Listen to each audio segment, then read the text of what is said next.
පරාජිකා බලයේ 83 වෙනි පිටුව. පෙරලලා බලන්න බුද්ධ ජයන්ති ත්‍රිපිටක මුද්‍රණ. ඒකේ තියෙනවා හරි ලස්සන මේවා එකක්. ඒ කියන්නේ බුදුහාමුදුරුවෝ මේගොල්ලන්ට පොළු අරගෙන ගාලා පන්නන්න ගියේ නෑ. දැන් එක හාමුදුරු කෙනෙක්ට ආවා ඔය මම කවුද කියන ප්‍රශ්නේ. ඊපස්සේ යාට හැංගෙන්න ගත්තා යා ගෑනු කෙනෙක් කියලා. මේ හාමුදුරුවන්ට. එතකොට මේ හාමුදුරුවෝ මුලින් පොය කර හිටියේ හාමුදුරුවෝත්. ඒ හාමුදුරුවෝත් එක්කනේ පොය කරන්නේ. ඊපස්සේ මේ හාමුදුරුවෝ බුදුහාමුදුරුවන්ට ගිහිල්ලා කියනවා ස්වාමීනි මට මං ස්ත්‍රියක් හැටියට තමයි මට හැංගෙන්නේ. ඒක නිසා මට කාන්තාවන් එක්ක කියන්නේ භික්ෂුණීන් වහන්සේලා එක්ක පොය කරන්න අවස්ථාව දෙන්නයි කියලා මෙයා ඉල්ලුවා. ඊපස්සේ බුදුරජාණන් වහන්සේ ඒ හාමුදුරුවන්ට අවසරය දෙනවා. හරි ඔයා භික්ෂුණීන් එක්ක පොය කරන්න කියලා. ඊළඟට තව භික්ෂුණීන් වහන්සේ නමකට මනෝභාවයක් ඇති වුණා එයත් පුරුෂයෙක් කියලා. මෙයා මුලින් පොය කරේ භික්ෂුණීන් වහන්සේලා එක්ක. හැබැයි එයාට කාලයක් යද්දී එයාට දැනෙන්න පටන් ගත්තා මේ ඒ කියන්නේ මම කාන්තාවන්නේ පුරුෂයෙක් කියලා. ඉන් පස්සේ මෙයත් බුදුහාමුදුරුවෝ ළඟට ගිහිල්ලා සමීපයට ගිහිල්ලා මේ කාරණාව කිව්වන් පස්සේ බුදුරජාණන් වහන්සේ එයාටත් කිව්වා හරි ඔයා භික්ෂුන් වහන්සේලා එක්ක පොය කරන්න කියලා. හැබැයි මෙයා ඔපරේෂන් කරගෙන පුරුෂ ලිංගයක් හයි කරගෙන නෙමෙයි එතකොට භික්ෂුන් වහන්සේලාත් එක්ක පොය කරන්න ගියේ. එතකොට මනෝභාවයේ සලකලා තමයි බුදුහාමුදුරුවෝ අවසරය දුන්නේ. ඒකයි මම කියන්නේ ඕවා සම්බන්ධව කතා කරද්දී අපි ගිහිල්ලා බලන්න ඕනේ අපි බුද්ධ ධර්මයේ පෝෂණය වෙන එයින් හික්මෙන අය කියලානේ අපි කියන්නේ. එතකොට එයින් හික්මෙනවා නම් අපි දැනගන්න ඕනේ අපේ බුදුහාමුදුරුවෝ මොකද්ද මේ සම්බන්ධව දක්ලා තියෙන අදහස කියන කාරණා. දැන් මෙහෙම මේ එකක් තියෙනවා. ඒ කියන්නේ හාමුදුරුවරුන්ට ලිංගික හැසිරීම තහනන්නේ. ගිහි අය සම්බන්ධයෙන් මොකද්ද? ගිහි අය සම්බන්ධව පැහැදිලිවම ඒ කියන්නේ සමලිංගික වෙන්න එපාය මේ කියලා එහෙම උපාසකයන්ට ඩිරෙක්ට් පනවපු ඒවා නැහැ. සංක්‍රාන්ති ලිංගිකයන් සමග ලිංගික ක්‍රියාකාරකම් කරන්නයි කියලා ඩිරෙක්ට් පනවපු මේවා නැහැ. LGBTQ ගණයට අයිති වෙන ලිංගික චර්යාවන් තියෙනවනේ. ඒවා කාම මිත්‍යාචාර ගණයට අයිති වෙනවද? නෑ කාම මිත්‍යාචාර ගණය උදාහරණයක් හැටියට කගේ කෑමනේ ලංකාවේ. එතකොට ඒ කාලෙත් ඒගොල්ලෝ පන්සල් ගිහිල්ලා පන්සිල් ගත්තානේ. ඒකට කාමේසු මිත්‍යාචාර අත්හැරලා නෙවෙයි ඒගොල්ලෝ පන්සිල් ගත්තේ. ඊළඟට දැන් සුද්ධෝදන රජුරුවත් බිරින්දෑවරු දෙන්නෙක් නඩත්තු කරානේ. පැහැදිලිද කියන්නේ? මහා මායා දේවිය සහ මහා ප්‍රජාපති දේවිය. ඊළඟට කාරණාව තමයි කියන්නේ ශාක්‍ය වංශය ආරම්භ වුණේම එකම පවුලේ මේ සහෝදර සහෝදරියෝ විවාහ වෙලා. ඒ කියන්නේ අර බ්ලඩ් එක පිරිසුදුව පවත්වා ගන්න ඕන නිසා වෙන මේ වලින් මේ කියන්නේ ලේ අපිරිසුදු වෙනකොට ඔක ඊජිප්තුවෙත් තිබ්බ කාරණාවනේ. සහෝදර සහෝදරියෝ විවාහ වෙන එක. ඉතින් එහෙම තිබ්බේ. එතකොට ඒක අදට ගත්තොත් එහෙම මොකක් හැටියටද හඳුන්වන්නේ? නේ? ඉතින් කාමේසු මිච්ඡාචාරානේ වුණොත් ඒක. නරේන්ද්‍ර සිංහ රජුරුවන්ගේ ඔය කතන්දරයක් කියනවනේ. නරේන්ද්‍ර සිංහ රජුරුවන්ගේ විතරක් නෙමෙයි. දුටුගැමුණු රජුරුව සහ සුරනිමල අතෙන් විද්වතුන්ගේ අර්ථකථනයට අනුව එහෙම දැන් සමසරාගේන් විදියට හිටපු අය ඕන තරම් ඉන්නවා. ඒ නිසා මේ බුද්ධ ආගම ගැන නොදැන ගොන් ප්‍රස්තියන් එපායි කියලා තමයි හාදුල්ලට කියන්නේ තියෙන්නේ. ශ්‍රෝම හොඳට ත්‍රිපිටකය කියවන්නකො. දැන් මේ ඔය සම්බන්ධව අර සංවේදී වෙන්නේ නැතුව ඊටාම දරුණු විදිහට කතා කරන්න ගියොත් එහෙම ඉතින් අර කොටස් එහෙම අයින් කරන්න වෙනවා පිටකේ. අනිත් හොඳම කතාව තමයි අනිත් එක අටුවාවේ තියෙනවා. සෝරෙය්‍ය කියලා සිටුවරයෙක් හිටියා. මෙයා මේ නගර සංචාරේ යද්දී මහා කච්චායන හාමුදුරුවෝ එයා පොඩ්ඩක් ලස්සන ශරීරයක් තිබ්බ කෙනෙක්. මේ මහා කච්චායන හාමුදුරුවෝ මොකද කරන්නේ?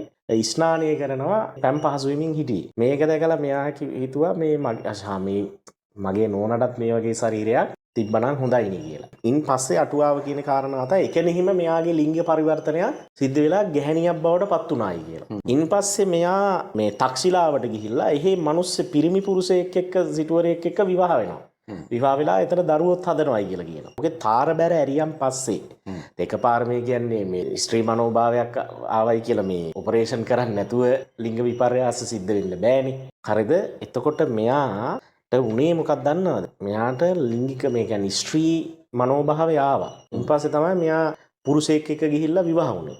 එතකොට එතන දරුවෝ හම්බුනායි කියලා කියනවා. ඇත්තටම දැන් ට්‍රාන්ස්ජෙන්ඩර්ස්ලාට දරුවෝ හදන්න බෑනේ බයොලොජිකලි. එතකොට උතන තියෙන දේ තමයි අර සිටුවරයාගේ දරුවන්ට මෙයා අම්මා වෙච්ච කෙනෙක් කරේ. චිත්‍රපටියක් ආවේ මේ මදර් ශ්‍රී ලංකා නේද? කියන්නේ හැදුව අම්මා සහ වැදුව අම්මා සම්බන්ධව කතා තියෙන්නේ. වගේ පොයින්ට් එකක් නේ අතනක් තියෙන්නේ. අර එතකොට අර සිටුවරයාගේ දරුවන්ට මම වුණා. මේ අටුවාවෙන් අපිට ගන්න පුළුවන් කාරණාව තමයි මාතෘත්වය කියන සාධකයට ලිංගිකත්වය කියන එක ට්‍රාන්ස් මෑන්ද ට්‍රාන්ස් වුමන්ද කියන කාරණාව අදාළ වෙන්නේ නැහැ කියන එක තමයි මේ බෞද්ධ උපදේශයේ මෙතනින් දීලා තියෙන්නේ. මේ හැම ආකාරයකම ලිංගික මේවා නිදහස් ලිංගික සංස්කෘතියක් තිබ්බේ. ඉන්දියාවෙත් එහෙමයි ලංකාවෙත් එහෙමයි. තමන් කැමති විදියට සෙක්ස් කරා. කෑව බිව්ව ජීවත් වුණා. අය ආගමික ආදර්ශ මත මේ මිනිස්සුන් ගිහි ජනතාවගේ ලිංගික ජීවිතය වලට බාධා කරන්න ආගමික ශාස්ත්‍රවරු ගියේ නැහැ. ඒ Hindu ආගම ගියෙත් නැහැ, බුද්ධ ආගම ගියෙත් නැහැ. ක්‍රිස්තියානි ආගමයි මුස්ලිම් ආගමයි තමයි සමලිංගිකත්වය සම්බන්ධව දැඩි මතධාරී ප්‍රතිපත්තියක් සමාජගත කරේ. එතකොට ඒ ආගම් දෙකේ ව්‍යාප්තියට කලින් මේගොල්ලන්ව පීඩාවට පත් කිරීමේ ක්‍රියාවලියක් තිබ්බේ නැහැ. දැන් ඉස්ලාමයේ සමලිංගිකත්වය තහනන්නේ. ක්‍රිස්තියානියෙත් කොරින්ති ඒ වගේ තියෙනවනේ කියන තහනම් කරලා ලෙවි කතාවේ එහෙම. ඊළඟට දැන් ඔය ඔබතුමා කිව්වනේ දැන් ඔය පණ්ඩකයෝ සම්බන්ධව කතාව. පණ්ඩකයෝ කියලා කියන මහවග්ගපාළියේ මේක හඳුන්වන්නේ තමයි සෙස්සන්ට වඩා අර කාමරාගේ කාමුකාශාවන් වැඩි පිරිස තමයි පණ්ඩකයෝ කියලා ගැබුණු මහත්මයා කියන්නේ. ඒකට පණ්ඩකයෝ 5 දෙනෙක් පණ්ඩකයෝ හඳුන්වලා තියෙනවා. ආසිත්ත පණ්ඩකයා, උසූය පණ්ඩකයා, ඕපක්කමික පණ්ඩකයා, පක්ක පණ්ඩකයා, නපුංසක පණ්ඩකයා. විනය අටුවාවේ සමන්ත පාසාදිකාවේ තියෙන්නේ. ආසිත්ත පණ්ඩක කියලා කියන්නේ මෛතුන සේවනයෙන් මේ කියන්නේ කරගන්න නැතුව ඒ කියන්නේ අන්‍යයන්ගේ පුරුෂ නිමිත්ත මේ මුවින් උරා බීලා ඒ සුක්‍රාණු බොණ්ඩ මේ කියන්නේ ලිංගිකමය වශයෙන් ගුද මාර්ගයේ හරි මොකක් හරි එහෙම සංසර්ගයක් කරගන්න ආසයි නෙවෙයි. කැමැති මොකද්ද? පුරුෂයෙක්ගේ පුරුෂ ලිංගය උරා බීලා සක් කරනවා කියන එක නේද? එහෙම කරලා අර සුක්‍රාණු ටික උරා බොන්න. එහෙම තමයි යාගේ ලිංගික ආසාව සන්තර්පණය වෙනවා කියලා කියන්නේ. ඊළඟට තියෙනවා මේ ඌසූය පණ්ඩක කියලා කියන්නේ අනුන් මෛතුන සේවනය කරලා බලන් ඉඳලා සන්තෝෂ වෙන එක්කෙනාට තමයි ඌසූය පණ්ඩක කියලා කියන්නේ. මේගොල්ලෝ ලංකාවේ ගොඩක් ඉන්නවනේ. ඊළඟට ඕපක්කමික පණ්ඩකයා කියලා කියන්නේ උපක්‍රමයේ මොකක් හරි කියන්නේ තමන්ගේ සුක්‍රාණු පිට කරන එකනේ මේ කියන්නේ. ඊළඟට අනිත් එක්කෙනා තමයි මේ පක්ක පණ්ඩක කියලා කියන්නේ. මාසේ කාලපක්ෂ ශුක්ල පක්ෂ දෙකින් කාලපක්ෂයේ උමතුවන අර හඳ පෙද්දින් අර නරිහූ කියනවා වගේ මේ මාසේ එක කාලයකට තමයි මොකද්ද මෙයාගේ ලිංගික ආශාව වැඩි වෙන්නේ. ඊළඟට නපුංසක පණ්ඩක කියන්නේ උප්පත්තියෙම ස්ත්‍රීභාවය හෝ පුරුෂභාවය නොපිහිටි පුජ්‍යලයාට කියනවා. එතකොට මේ පණ්ඩක වර්ග 5යි. හරිද? එතකොට ඉතින් තම නැටපමණින් කල්පනා කරලා බලන්න මේකෙන් කොයි ප්‍රදේශයකට තමයි වැටෙන්නේ කියලා නේ. බයින්න කලින් එම ඓතිහාසික කරුණු ඕන තරම් හොයාගන්න පුළුවන්. දැන් ලංකාවෙත් අදටත් තියෙනවානේ ආගමික සංස්ථා ඇතුළෙත් තියෙනවා. දේශපාලන ව්‍යාපාර ඇතුළෙත් තියෙනවා. හැබැයි මේ හැමෝම රහසේ පව් කරනවා. මේ වගේ වෙන්නේ HIV වැඩි වෙනවා. තැයි බෙහෙත් ගන්න යන්නවත් බයයි නේ කියලා තමන්ගේ මේ ලිංගික දිශානතිය අහුවේ කියලා.